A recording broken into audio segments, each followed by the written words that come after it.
ఆంధ్రప్రదేశ్లో red book red signal పడిందా? తాత్కాలికంగా ఆ పుస్తకాన్ని పక్కన పెడితే బెటర్ అని టీడీపీ అధిష్టానం భావిస్తోందా? బయట నుంచి ఫీడ్బ్యాక్ కూడా అలానే వచ్చిందా? అధికార పార్టీలో అంతర్మదనానికి కారణాలేంటి? టార్గెట్ పూర్తయిందనా లేక వ్యతిరేకత పెరుగుతుందనా? టీడీపీ పెద్దలు ఎందుకు పునరాలోచనలో పడ్డారు? కూటమి పాలనలో రెడ్ బుక్ ప్రస్తావన ఎవరికి లాభం, ఎవరికి నష్టం? స్పెషల్ స్టోరీ ఇప్పుడు చూద్దాం.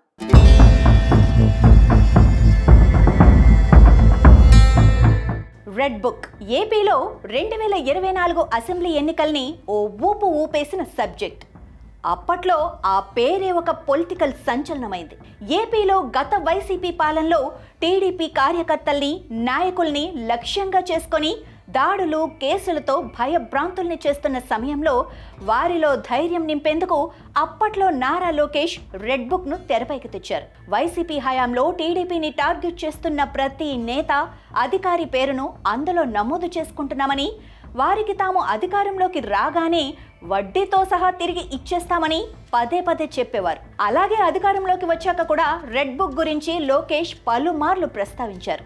అందులో ఉన్న పేర్లు, వరుసల ప్రకారమే అరెస్టులు జరుగుతున్నాయన్న అర్థం వచ్చేలా మాట్లాడారు. కూటమి ప్రభుత్వం అధికారంలోకి వచ్చాక రెడ్ బుక్ 1, 2, 3 అంటూ పలుమార్లు మంత్రిగా లోకేష్ దీని ప్రస్తావన చేశారు. గతంలో టీడీపీని ఇబ్బంది పెట్టిన పలువురు వైసీపీ నాయకులు, అధికారులపై చర్యలు తీసుకుంటున్న సందర్భంలో లోకేష్ రెడ్ బుక్ పేరు ప్రస్తావించేవారు. అయితే కొంతకాలంగా లోకేష్ రెడ్ బుక్ గురించి ప్రస్తావించడమే మానేశారు. దీంతో లోకేష్ ఇలా రెడ్ బుక్ పక్కన పెట్టేయటం వెనుక రీజన్ ఏంటి అని టీడీపీ కేడర్ నాయకుల్లో చర్చ జరుగుతోంది.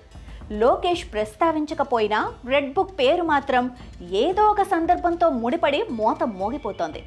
మంత్రి లోకేష్ అందులో నిజంగానే పేర్లు రాసుకున్నారా?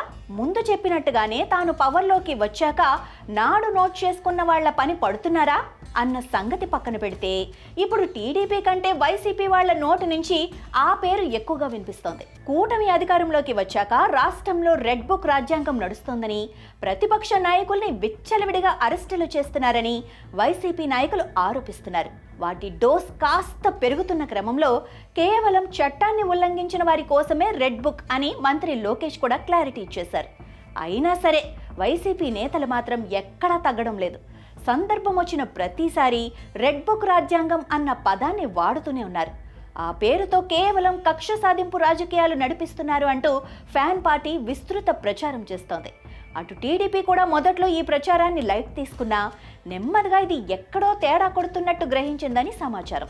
అందుకే రెడ్ బుక్ రెడ్ సిగ్నల్ వేస్తేనే మంచిదని అనుకుంటున్నట్లుగా తెలుస్తోంది. అధికారంలోకి వచ్చిన కొత్తలో దీని గురించి తరచూ ప్రస్తావించిన లోకేష్ ఈ మధ్య కాలంలో తన ప్రసంగాల్లో ఎక్కడా ఆ పదాన్ని వాడకపోవటం ఇందుకు నిదర్శనమని చెప్పాలి. దీంతో ఇక ఆయన ఆ పుస్తకాన్ని పక్కన పెట్టినట్లుగా భావించవచ్చని రాజకీయ విశ్లేషకులు కూడా అంటున్నారు.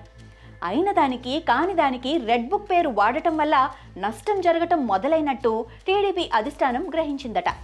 రాష్ట్రం ప్రస్తుతం ఉన్న పరిస్థితుల్లో శక్తికి మించి అభివృద్ధి చేస్తున్నా సరిగా చెప్పుకోలేకపోతున్నామని, అదే సమయంలో పాత తప్పులకు సంబంధించి ఎవరన్నా వైసీపీ నేతల్ని అరెస్టు చేస్తే వాళ్ళు రెడ్ బుక్ రాజ్యాంగం పేరుతో విషయాన్ని పక్కదారి పట్టిస్తున్నారన్నది టీడీపీ నేతల అభిప్రాయంగా కనిపిస్తోంది. అందుకే రెడ్ బుక్ ని కొన్నాళ్లు క్లోజ్ చేసి ఉంచాలనుకుంటున్నట్టుగా టీడీపీ వర్గాలు చెప్పుకుంటున్నాయి. పదే పదే రెడ్ బుక్ అంటే జనంలో కూడా నెగిటివ్ ఫీడ్బ్యాక్ పెరుగుతుందన్న రిపోర్ట్ వచ్చిందట. ఏ కారణంతో ప్రతిపక్ష నేతల అరెస్టు జరిగినా అది రెడ్ బుక్ ఖాతాలోకి వెళ్లిపోవడంతో ఇది ఖచ్చితంగా కక్షపూరిత రాజకీయం అనే ఫీలింగ్ ప్రజల్లో వచ్చిందని, ఇది మరింత పెరిగితే పార్టీకి మరింత ఇబ్బంది కావచ్చన్న హెచ్చరికలు కూడా సీనియర్ల నుంచి వచ్చినట్టుగా తెలుస్తోంది. ఇక కొన్నాళ్లు ఆ పదాన్నే పలకకూడదని పార్టీ నేతలు డిసైడ్ అయినట్టు సమాచారం. టీడీపీ వర్గాలతో పాటు కొంతమంది మంత్రులు, అధికారుల్లో కూడా దీని మీద చర్చ జరుగుతున్నట్టు తెలుస్తోంది. 1కి 10 సార్లు ఆ మాట మాట్లాడడం వల్ల జనంలో నెగటివ్ ఫీలింగ్ కలుగుతోందని భావిస్తున్నారట. అందుకే కొన్నాళ్లు కేవలం ప్రభుత్వం చేస్తున్న అభివృద్ధి సంక్షేమం మీద మాత్రమే జనంలో చర్చ జరిగేలా జాగ్రత్తలు తీసుకుంటే బాగుంటుంది అన్నది పార్టీలో ఎక్కువ మంది అభిప్రాయంగా చెబుతున్నా దాన్ని ధైర్యంగా ఎవరూ బయటకు చెప్పలేకపోతున్నారట. అదే సమయంలో లోకేష్ కూడా ఆ ప్రస్తావన తగ్గించేయటంతో అంతా మన మంచికే అన్నట్టుగా సీనియర్లు సంతోషపడుతున్నారట. మొత్తం మీద ప్రస్తుత పరిస్థితులు, నేతల అభిప్రాయాలను బట్టి చూస్తే తాత్కాలికంగానైనా రెడ్ బుక్ను ఫోల్డ్ చేసి పక్కన పెట్టినట్లుగా అర్థం చేసుకోవచ్చు.